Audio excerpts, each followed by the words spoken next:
The city lights glistened under the dark, sprawling sky as Officer Derk Hill drove his patrol car slowly through Crestview Heights, a neighborhood known for its sprawling lawns, towering iron gates, and mansion-like homes with lights that glowed softly behind intricate stained glass windows. It was the kind of neighborhood Derek always felt he should belong to, though life had dealt him a different hand. As he drove past the gated houses, a twinge of resentment crept up his spine, a bitterness he had nursed over the years. For Derek, patrolling these streets was both a reminder of what he didn't have and a chance to flex authority over those he assumed didn't belong. As he navigated the near-empty streets, Derek felt the familiar tension bubbling within him. He had a reputation on the force quick to judge, quicker to act, and unyielding in his belief that he was doing what was necessary to keep the peace. He'd even managed to spin his approach into promotions, lauded for his firm handling of situations that, to anyone else, might have required patience and restraint. Tonight he craved action, something to break up the monotony of another long, dull shift. Then, as if on cue, he spotted a car pulled off the side of the road under a flickering streetlight. It was a sleek, black luxury sedan, unmistakable in its design and worth more than his yearly salary. The sight of the expensive car stirred an instant reaction in him, a suspicion mixed with a rush of adrenaline. People in Crestview didn't break down on the side of the road they called roadside assistance, or more likely, had someone on staff to handle it for them. No, this wasn't normal, and Derek felt certain he was about to catch someone red-handed in some kind of mischief. As he drew closer, he saw her, a black woman, tall and well-dressed, though her clothes bore subtle signs of a long day. She was standing beside the car, examining what looked like a flat tire. The gentle light from a nearby street lamp illuminated her as she moved with calm composure, unbothered by the inconvenience. To Derek, however, her presence in this neighborhood didn't sit right. He muttered under his breath, "What do we have here?" and decided this was exactly the distraction he'd been looking for. He tapped his fingers on the steering wheel, savoring the anticipation, then flicked on his patrol lights.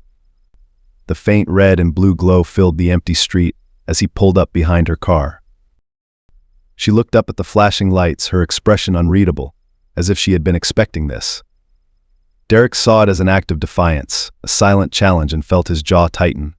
People like her never showed respect, he thought, always acting like they had a right to be anywhere, as if the rules didn't apply to them. Derek stepped out of his car, his posture exuding an air of authority, his hand resting near his holster out of habit, or perhaps a subtle show of power. He walked slowly toward her, his boots echoing against the concrete, relishing each step as he mentally prepared himself for the encounter. The woman remained still, her expression calm but observant, as if assessing him as much as he was her. He didn't like that. Not one bit. "Evening, Ma, he greeted her, his voice laced with forced politeness that barely hid the skepticism beneath. "Got a reason for being out here this late?" The woman nodded, not intimidated by his presence. "Yes, I have a flat tire. I was about to call someone to come help." Her tone was neutral, almost businesslike, which irked Derek. She hadn't offered him the usual nervous excuses, no stumbling over words like most people he approached. In his mind, her confidence only reinforced his suspicions. "Really," he replied, his voice cold. "You know this isn't exactly a public parking lot. This is private property, Crestview Heights. You can't just stop here whenever you feel like it." The woman raised a brow, unfazed. "I'm well aware of where I am, officer. I actually live here." Derek's mind rejected the statement immediately. A black woman living in Crestview? He glanced down at her expensive shoes, her tasteful outfit, and wondered if she'd borrowed them for the night, or worse, if they were stolen. He'd seen people try to pull all sorts of stunts to pass as if they belonged, especially in places like this, but he kept his doubts unspoken, choosing instead to press her. "Is that so? Then you won't mind showing me some identification," he demanded, his tone hardening. She sighed, her patience visibly wearing thin. Reaching into her purse, she pulled out her wallet and handed him her driver's license. Derek glanced at it, hardly caring about the name but scanning the address. Crestview Heights, lot number 18 billion. His eyes flicked from the ID back to her, the pieces refusing to align in his mind. Was this really her home? The reality didn't fit the narrative he'd constructed, and that realization gnawed at him. Instead of softening, he felt his defenses rising, No one challenged his authority, especially not here, not in Crestview, and certainly not someone who looked like her. "Well, that's all fine and good," he said, handing back the ID as if it was meaningless. "But you still look a little out of place to me. Expensive car, fancy clothes, quite the look for someone stranded with a flat tire." He leaned in, adding a condescending smirk. "You sure this isn't just some setup?" Her eyes narrowed, and Derk could sense the irritation simmering beneath her calm exterior. But she only straightened her posture, meeting his gaze head-on. "Officer, I've told you all you need to know. I live here, I pay taxes here, and I have every right to be on this street. Now, if you don't mind, I'd like to get back to dealing with my tire." The confidence in her voice, the calm assertion of her rights, Derk couldn't stand it. He felt his pulse quicken, the remnants of anger bubbling up, his sense of control slipping as she remained unruffled by his presence. "Look," he snapped, stepping closer, his voice low and edged with frustration. "I don't need an attitude from you. I'm just trying to make sure everything's on the level. You don't have to act like you're above answering a few simple questions." She sighed again, exasperation clear now. "Officer, I don't see why this is necessary. It's just a flat tire. If you're done, I'd like to make my call and handle it." But Derk wasn't done. In his mind, he saw every glance she cast him as a challenge, every calm response as a refusal to submit to his authority. He couldn't let it go. Not with her, not in Crestview. He felt the impulse to press further, to dig into her life, to make her feel as out of place as he believed she was. "Maybe I should look around the car," he suggested, his tone pointed, "just to be sure there's nothing out of the ordinary here." Her expression shifted, a flicker of disbelief crossing her face, and for a moment he felt a swell of satisfaction. But the flicker was brief. She remained composed, letting out a deep breath before replying. "I think you know that won't be necessary, officer. I haven't done anything wrong, and you don't have any reason to search my car." Her words stung, as though she'd slapped him in the face with logic he wasn't prepared to acknowledge. But he pushed down the realization, unwilling to relent. This woman didn't get to make the rules here. He did. He took a step closer, and his voice dropped lower. "Look, you might think you're above all this, but let me be clear, I don't like being questioned by someone who doesn't belong here."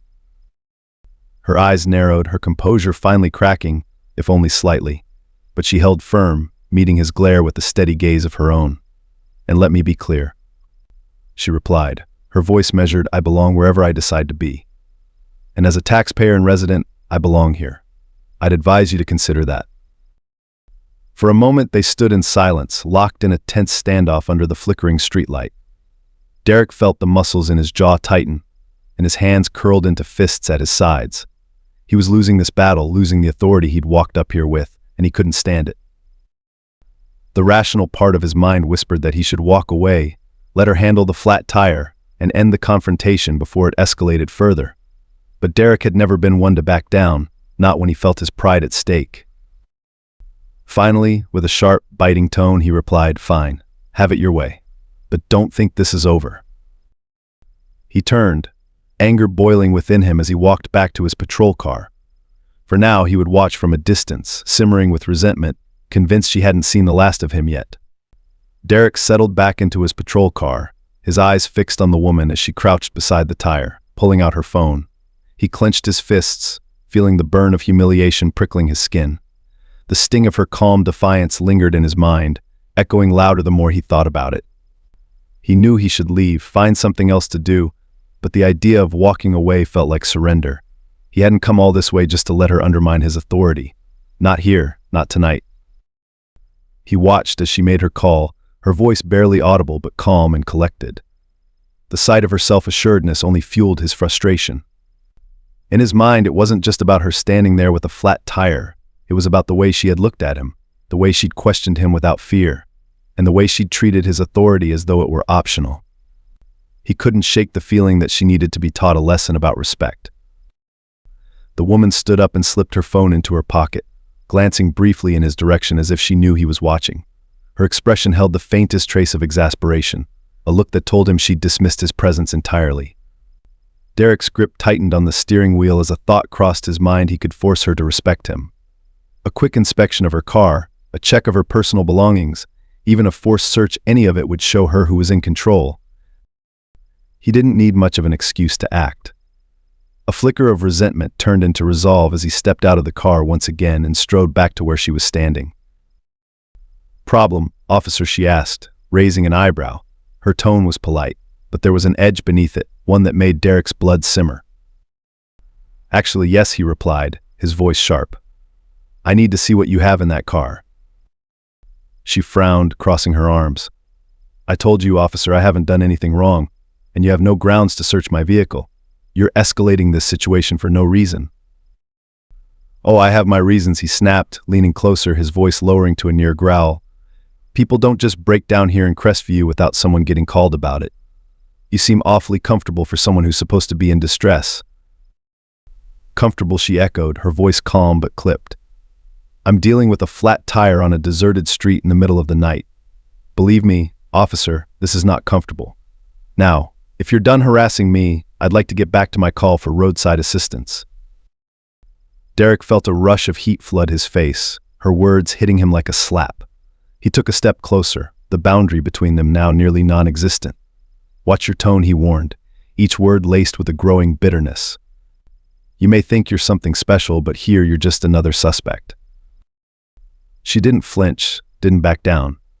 Instead, she held his gaze with an unwavering calm that only fueled his anger. "I'm not a suspect, officer. I'm a citizen, just like anyone else in this neighborhood, and I expect to be treated as such." Her words landed with a weight he wasn't prepared for, cutting through his practiced authority like a sharp edge. For a split second, he felt a hint of doubt flicker within him, an urge to step back and reevaluate. But his pride, his need to dominate, overshadowed that brief glimmer of hesitation. "You can expect whatever you want," he sneered. "But you don't get to set the rules here." "I do." Without another word, he reached out and grabbed her arm, pulling her away from the car. "Excuse me," she said, shock flashing across her face as she yanked her arm back, her voice growing louder. "What do you think you're doing?" "I'm detaining you," he replied coldly, ignoring the warning in her eyes, "until I can be sure you're not a threat." The street was silent, the only sounds the faint hum of the city in the distance and the tense, shallow breathing between them. For a moment, Derek felt a thrill, a familiar rush of power as he held her gaze, seeing the shock and indignation that flickered across her features. But there was something else there too, something deeper than anger, a silent determination that unsettled him. "Do you have any idea who I am?" she asked, her voice soft but firm, and in her eyes he saw a glint of something he couldn't place, something almost daring. Derek scoffed, dismissing her words. "I don't care who you are. Right now you're just someone who needs to be taught a little respect." She fell silent, her gaze piercing as she met his eyes with a look that made him uneasy. It was a look that seemed to see right through him, cutting through his defenses and revealing something vulnerable beneath. But he refused to acknowledge it, refusing to let her gain the upper hand. "You're making a mistake," she said quietly, a calm confidence returning to her tone. "A big mistake." Derek snorted, forcing a smirk. "The only mistake here is yours, thinking you could walk into Crestview without answering to someone like me." She held his gaze, her silence heavy with meaning. "Let's hope you remember that, Officer Hill," she replied, her words carrying a weight that lingered in the air between them. For the first time that night, Derek felt a chill run down his spine, but he dismissed it, brushing off her words as mere defiance. He was in control here, and he wasn't about to let anyone, not her, not anyone, strip that control from him. With a final, sharp glare, he tightened his grip, forcing her to stay put as he surveyed her car. The silence in the empty street stretched like a taut string ready to snap. Derek's pulse thudded in his ears as he held the woman's arm, his grip firm and unyielding. The patrol lights cast an eerie red and blue glow over them, flickering across her face as she looked up at him, calm but with a glint in her eyes that cut through his composure. "Officer Hill," she said, her voice steady. "You're overstepping." There was something about the way she said his name, slow, deliberate, and pointed, that ignited a defensive fire in Derek's chest. She had no right to question him. Not here. Not when he was the one in control. Overstepping, he let out a harsh laugh, the sound echoing down the deserted street. "No, I am. I'm doing my job, making sure people like you don't cause trouble where you're not wanted." She didn't pull back, didn't flinch. Her gaze remained fixed on him, unwavering, and it made him feel as though she were dissecting him, seeing through his posturing to something underneath. That look unsettled him, and he responded the only way he knew how, with force. "You think you're untouchable," he sneered, his grip tightening. "You think a fancy car and nice clothes make you immune to the law." "I think," she replied calmly, "that you're making a spectacle of yourself. And it won't end well." Her words were a direct hit to his pride, a dismissal of the authority he wielded with such care. For a second, Derk felt the weight of his actions bearing down on him, a sense of unease prickling at the edges of his mind. But he pushed it down, replacing it with anger. "Spectacle? I'll show you a spectacle," he snarled, jerking her toward the side of her car. "How about we take a closer look at what you're hiding?" She stumbled slightly at his rough handling, catching herself with a quick, graceful motion. The flicker of surprise in her eyes was brief, gone in an instant, replaced by that same calm resolve that infuriated him. Derk felt the urge to knock that expression off her face, to make her feel the weight of his authority in a way she couldn't ignore. Without waiting for her consent, he started rifling through her belongings, glancing at her with every move, expecting her to lose her composure. But she stood there, quiet and watching, her expression unreadable, as if she were simply waiting him out. He grabbed her purse, yanking it open and sifting through the contents with no regard for privacy. Wallet, keys, a sleek phone, and a handful of receipts, nothing that suggested any threat or wrongdoing. The ordinariness of her belongings only fueled his anger. He needed to find something, anything, that justified his actions. "Where's the rest?" he demanded, turning to her with a scowl. "People like you always have something to hide." Her eyes narrowed, the faintest hint of irritation breaking through her calm. "People like me," she repeated, her tone heavy with disbelief. "What exactly do you mean by that, officer?" Derk hesitated, caught off guard by her challenge. But he couldn't back down now. His reputation, his pride, his authority, all of it hung in the balance, balanced on the knife edge of this confrontation. "People who think they can just waltz into Crestview and act like they own the place," he retorted, his voice rising. "You think money and a nice car make you untouchable. But you're just like everyone else, subject to the law." She met his gaze, her eyes sharp and calculating, and he could feel her sizing him up, assessing him in a way that made him feel naked, exposed. It was as though she saw through his bluster, through the layers of his bravado, to something he hadn't allowed himself to acknowledge. "Subject to the law?" she asked, a slight edge in her voice. "Or subject to your biases, Officer Hill?" The words landed with a weight that he couldn't ignore, slicing through his defenses with surgical precision. Biases? He didn't have biases. He was an officer of the law, a defender of justice. But her question planted a seed of doubt that gnawed at him, unsettling in a way he wasn't prepared to face. "You know what?" he snapped, brushing off the creeping doubt. "I don't have to explain myself to you. This is my territory, and you're the one who's out of place here." She sighed, her composure slipping slightly, and for the first time he saw a flicker of genuine frustration cross her face. "You're wasting both our time," she said, her tone exasperated. "This could have been resolved if you'd just let me fix my tire and go home." "Home?" he scoffed, feigning disbelief. "A place like this isn't your home." The insult was subtle, almost veiled, but its meaning was clear, and for the first time she let out a small, humorless laugh, shaking her head as if his words were beneath her. "Officer Hill," she said, her voice steady but firm, "you have no idea who you're dealing with."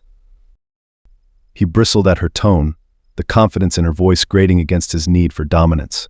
She wasn't scared of him, she hadn't been from the start, and that refusal to bow, to show the fear he expected, only fueled his anger. "Oh, I know exactly who I'm dealing with," he sneered, stepping closer, trying to close the distance as if proximity could give him the upper hand.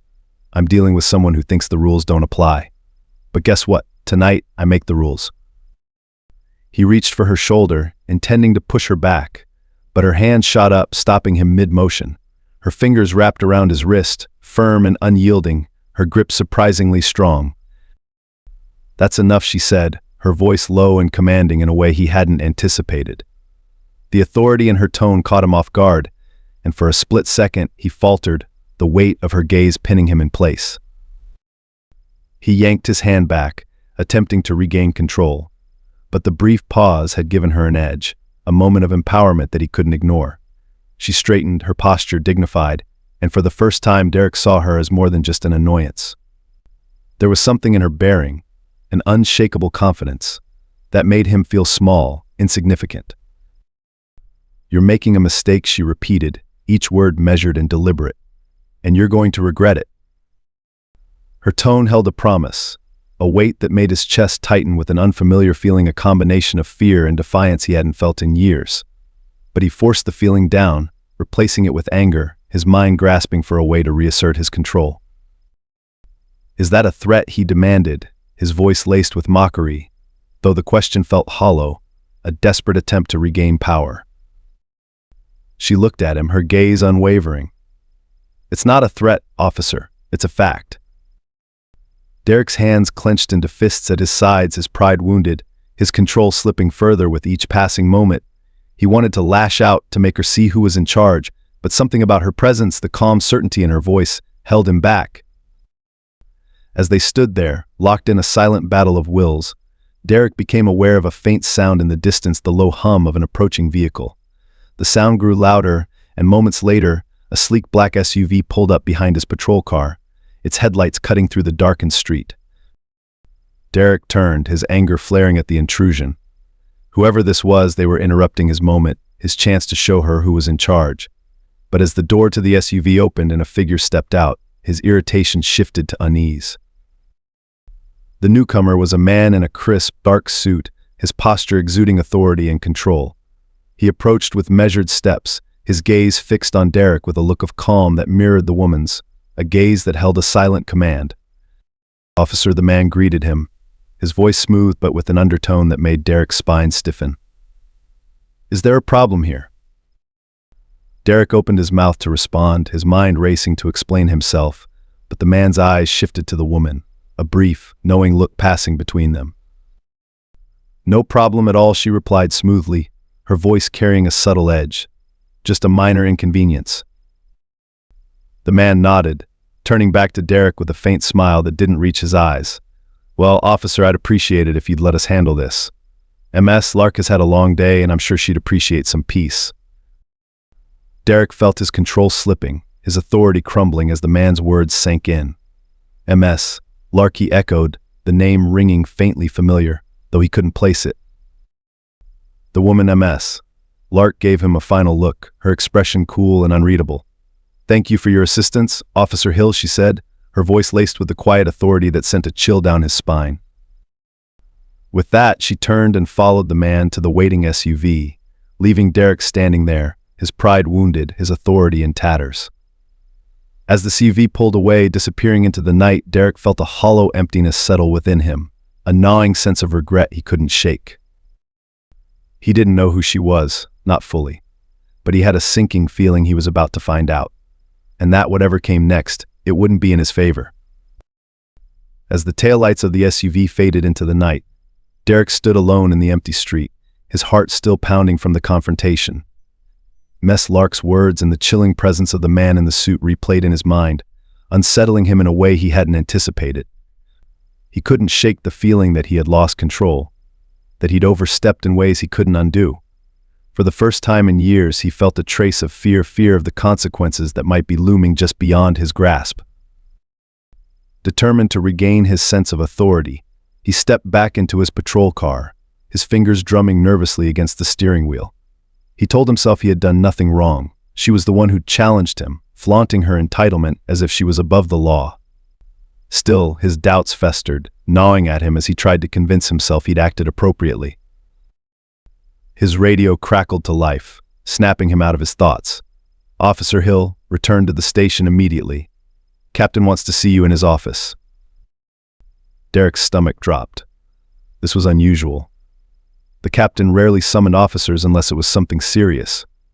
Glancing at the dark street one last time, he started the engine and headed toward the station, an uneasy tension tightening his chest.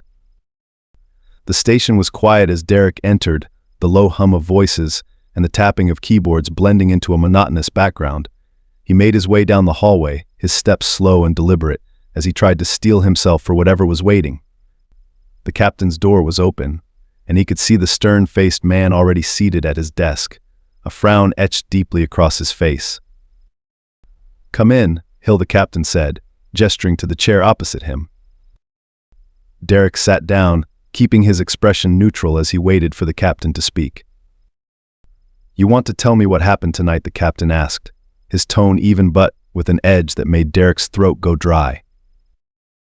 "Just a routine check," Derk replied, trying to keep his voice steady. "I came across a vehicle pulled over in Crestview Heights.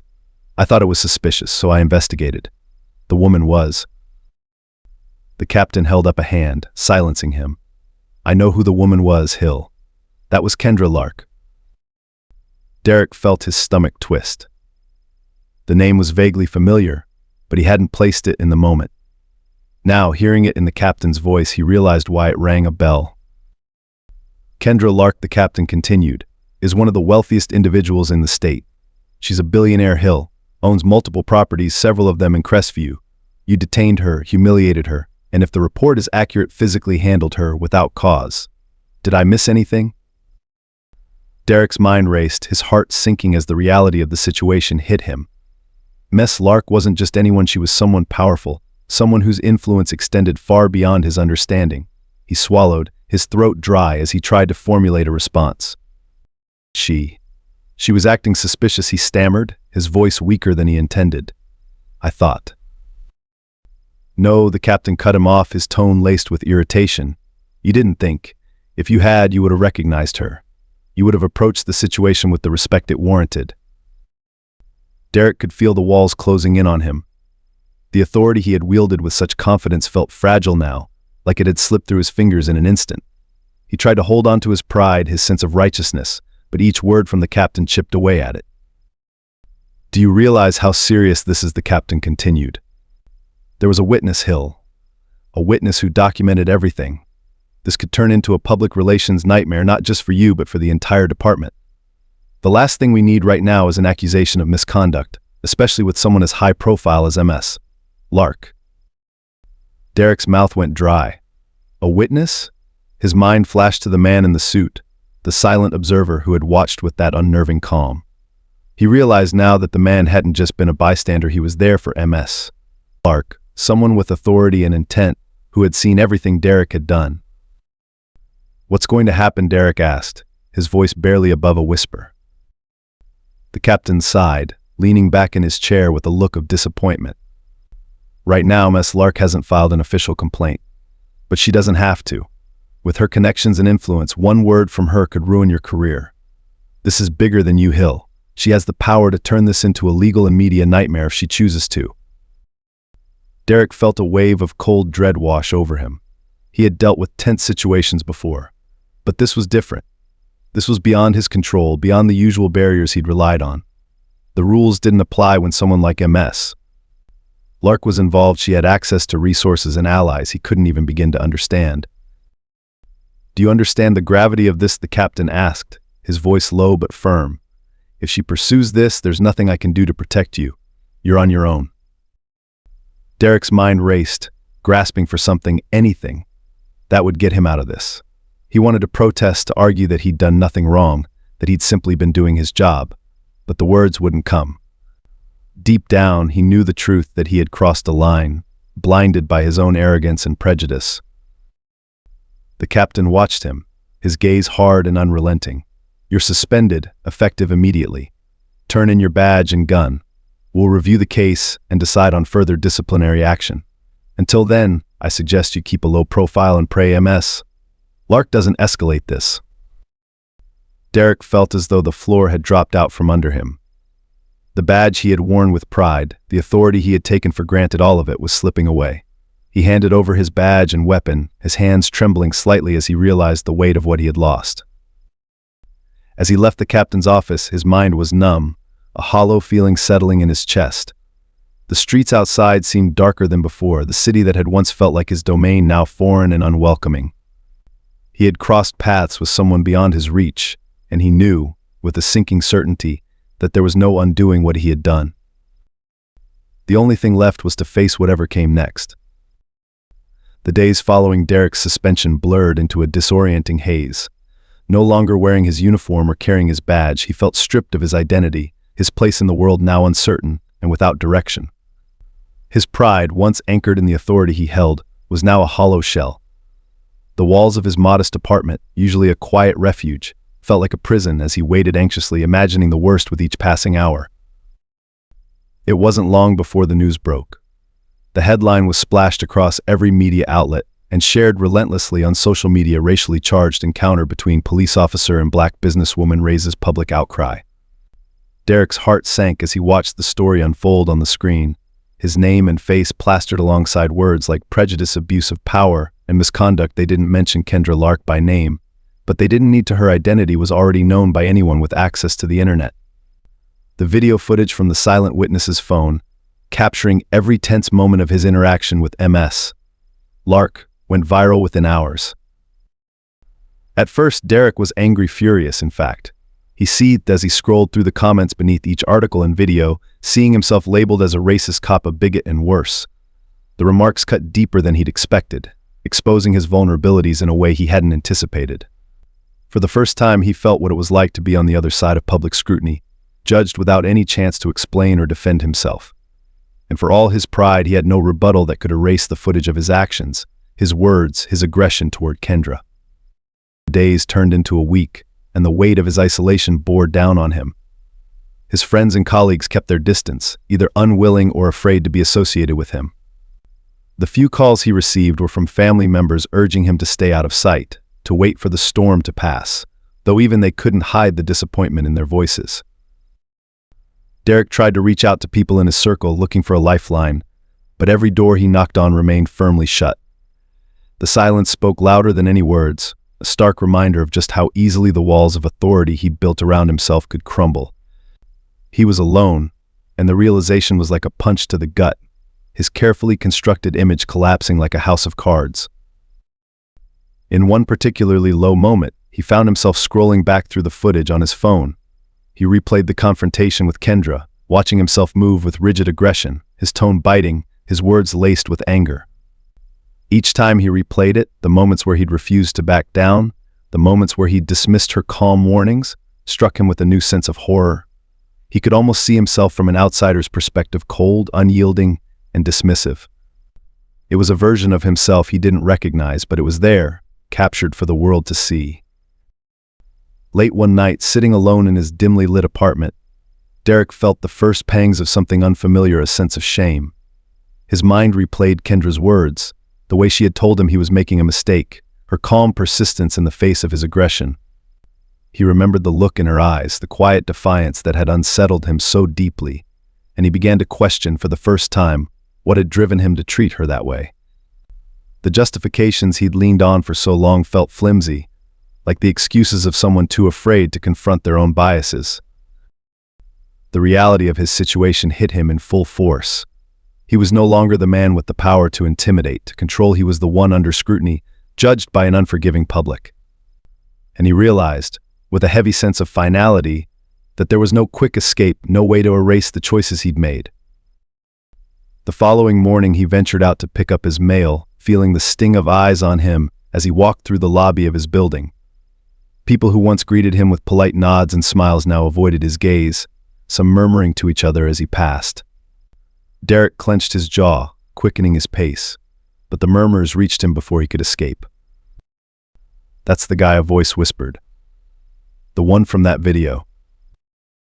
He didn't turn around, didn't dare acknowledge the stares that followed him out the door. By the time he returned to his apartment, his hands were shaking, his chest tight with the weight of his shame. There was no one to turn to, no friend or colleague to confide in. The feeling of loneliness, raw and unfiltered, was inescapable. And then, just as he thought he couldn't feel any lower, a letter arrived bearing an official seal. He recognized the emblem instantly. It was a formal letter from the department, instructing him to appear for a hearing to review his conduct. The hearing was only a few days away, a final judgment on whether he would be stripped of his badge for good. Derek sat at his kitchen table, the letter open in front of him, his mind reeling. He was at a crossroads, facing a reckoning he had never anticipated, Stripped of his authority and reputation, he was left with nothing but himself, no uniform, no badge, no one to back him up. The power he had clung to for so long was gone, leaving him with the cold, hard reality of his actions. For the first time in his life, he was forced to confront the consequences of his choices, and the weight of that realization settled over him like a shroud. 3 days later, Derk found himself seated in a sterile, dimly lit room at the department's internal review board, the atmosphere thick with tension and unspoken judgment. The chairs lined the perimeter of the room, each one filled with officials, department heads, and colleagues he had once considered allies. Now, their expressions were impassive, as if distancing themselves from him, from the scandal that had unraveled so publicly. Derk tried to steady his breathing as he waited for the hearing to begin, each second stretching painfully. He thought back to all the times he'd sat in this room under different circumstances, times when he'd reported other officers' minor slip-ups, times when he'd recommended disciplinary actions against those he deemed soft or lacking authority. Now he was on the other side, facing the judgment of his peers with no certainty of what lay ahead. The door opened, and the review board filed in, their expressions somber. They took their seats, and the chairperson, an older man with a sharp, commanding presence, addressed the room. "We're here today to review the conduct of Officer Derk Hill," the chairperson began, his tone cold and detached. "The incident in question has not only brought negative attention to this department, but has also raised serious questions about the integrity and judgment of those sworn to serve and protect." Derk felt a wave of anxiety wash over him, his pulse quickening as the chairperson's words sank in. His gaze darted around the room, hoping to find a sympathetic face, but he found only stony expressions, eyes fixed on him with a mixture of disapproval and apathy. The chairperson continued, recounting the events of the night in Crestview Heights in painstaking detail, outlining Derk's actions and the damning evidence captured on video. Each word felt like a blow, hammering home the gravity of his mistake. Derk tried to maintain his composure, but his hands clenched tightly in his lap, his jaw rigid as he absorbed the weight of his choices. After what felt like an eternity, the chairperson paused, glancing toward the door. "Before we proceed to disciplinary action, we have a statement from the complainant." Derk's heart skipped a beat, his chest tightening as the door opened again. And there she was, Kendra Lark. She entered with the same composed grace he remembered, her expression calm and unreadable, her presence commanding the room's attention without her saying a single word. Derk's mind raced, grappling with a mixture of dread and resignation. He knew she had every right to condemn him, to demand that he be stripped of his badge, his career, his dignity. And as much as he wanted to defend himself, to justify his actions, he knew it would be futile against the reality of her truth. Kendra took a seat facing him, her gaze steady as she waited for the room to settle. After a brief moment, the chairperson nodded for her to begin. She took a breath, her voice even and measured. "Thank you for allowing me to speak today," she began, her tone carrying an authority that silenced the room. "I don't think I need to recount the events in detail, as the evidence speaks for itself. What I want to address here is the impact of those actions, not just on me, but on the community, on the trust between the public and those meant to protect them." Her words struck Derk like a blow, the implications landing with brutal clarity. She wasn't here to attack him personally, but her focus on the broader consequences of his actions only made his guilt more profound. He lowered his gaze, unable to meet her eyes as she continued. "When I encountered Officer Hill that night, I was tired, I was vulnerable, and I simply needed help with a flat tire," she said, her voice calm but with an edge of frustration that hinted at the hurt beneath. "Instead of assistance, I was met with suspicion, aggression, and an assumption that I didn't belong in my own neighborhood. And while I've dealt with prejudice before, this incident was different. This was an encounter with someone who was supposed to serve the public, someone who held the power to help or to harm." Derk's throat tightened, the gravity of her words settling heavily over him. He felt exposed, his actions laid bare in a way he could no longer deny. She hadn't raised her voice, hadn't accused him directly, but her words resonated with a quiet strength that rendered any argument meaningless.